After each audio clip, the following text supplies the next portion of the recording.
terminons encore devant vous sur notre chaîne YouTube, Leadership Training, qui a pour rôle de renforcer les capacités des différentes personnes, directeurs d'entreprise, enseignants, étudiants, formateurs, directeurs des différentes associations, des gens, des pasteurs, des personnes qui sont censées diriger les autres. Pour ce moment, nous avons prévu vous faire un peu de détails des différents sujets que vous allez parcourir au fil du temps que nous serons en train de vous donner les différentes leçons. Vous poserez la question, quel est le contenu global ou quels sont les différents sujets que nous allons vous présenter dans notre chaîne YouTube, Leadership Training. Voilà, nous aurons le temps d'aborder certaines leçons comme que signifie leadership, qu'est-ce qu'il faut faire pour avoir la bonne mission, la vision, amener les gens à atteindre votre vision, qu'est-ce que le leader doit être dans l'autocritique, quelles sont les qualités qu'un bon leader doit avoir, quels sont les besoins fondamentaux d'un bon leader, pourquoi les gens fuient les responsabilités. Nous allons aborder avec vous la délégation du pouvoir. Comment on peut déléguer son pouvoir à des personnes qui l'exécutent sous votre supervision. Comment on peut faire la formation de bonnes équipes, soit en présence ou à distance. Nous allons voir les problèmes solving. Comment lorsqu'un problème se pose, le leader doit s'asseoir et les moyens à sa disposition pour aborder la solution. Nous allons voir les decision making. Comment le leader peut prendre des bonnes décisions dans les moments qu'il faut. Il y a des décisions à prendre. Que fera le leader vis-à-vis d'un problème organisationnel, une crise au sein de l'organisation? Il faut qu'il sache comment gérer la crise. Nous allons voir la communication du leader. Le leader doit savoir communiquer. Et dans la communication, nous allons voir les moyens de communication. Nous allons voir comment le leader peut faire face à un public, comment il peut faire le plaidoyer, comment le leader, lorsqu'il se trouve devant une communication, il doit gérer certaines questions dans la discrétion. Pourquoi ils ne font pas tout dire? Et qu'est-ce qu'il faut dire à tout moment? Et qu'est-ce qu'ils ne font pas dire?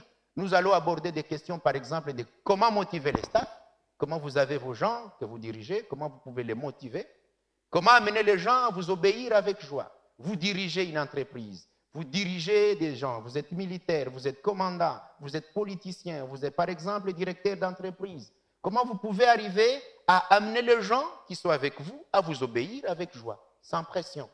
Nous allons voir aussi différentes notions sur comment vous pouvez étudier la psychologie, la mentalité des gens qui sont avec vous, savoir comment maintenant vous exprimer et les amener à vous suivre. Parce qu'on a trouvé que beaucoup de leaders ont la difficulté de maîtriser même la psychologie des gens qui sont avec eux. Ils n'ont pas la possibilité, par exemple, de dire, pour tel problème, je ne peux pas les présenter de cette façon parce que peut-être j'ai des émotifs. J'ai des personnes qui sont, par exemple, primaires. Et là, dans le leadership training, nous aurons aussi la possibilité d'aborder des notions qui sont liées, par exemple, à comment le leader peut faire le plaidoyer. Sans faire le plaidoyer tout simplement dans la communication, nous allons voir comment le leader doit savoir gérer ses émotions. Le leader n'est pas quelqu'un qui doit exposer ses émotions de n'importe comment, surtout des émotions négatives.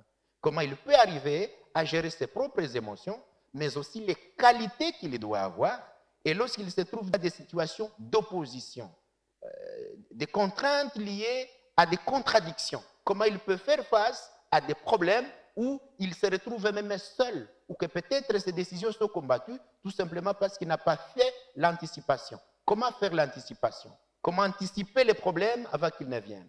Comment prendre les risques? Comment innover? Apporter quelques idées nouvelles dans la société? Comment tenir des réunions? Comment organiser des réunions? Comment les tenir et en faire les suivis? Comment le leader peut se retrouver devant un moment où il se retrouve sans suivi? Il est seul et dans sa solitude. Il doit développer quelle stratégie pour qu'il puisse maintenir le cap vers sa mission? Vers sa mission. Parce qu'il a une mission, il a une vision à atteindre.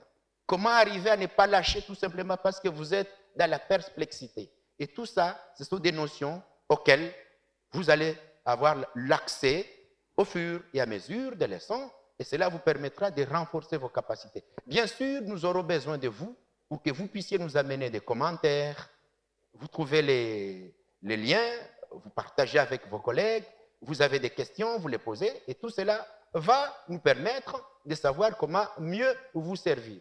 Et dans tout cela, ne manquez pas de chercher à comprendre là où vous n'avez pas compris. Vous poserez des questions, nous vous répondrons pour que tout le monde soit satisfait. Nous sommes là pour vous servir, nous sommes là pour répondre aux besoins que nous avons identifiés dans la communauté.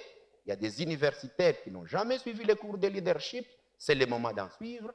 Il y a des gens qui n'ont pas le temps d'aller à l'école ou à l'université pour suivre ces cours, c'est le moment où vous prenez vos 15 minutes, vos 20 minutes, vous suivez la leçon et puis vous attendez la suivante et je suis sûr que nous vous servirons mieux. Ne manquez pas de cliquer sur s'abonner et partager avec les autres parce que nous sommes venus pour être à votre service. Encore merci, c'est Dr Patrick. Nous vous en remercions sincèrement.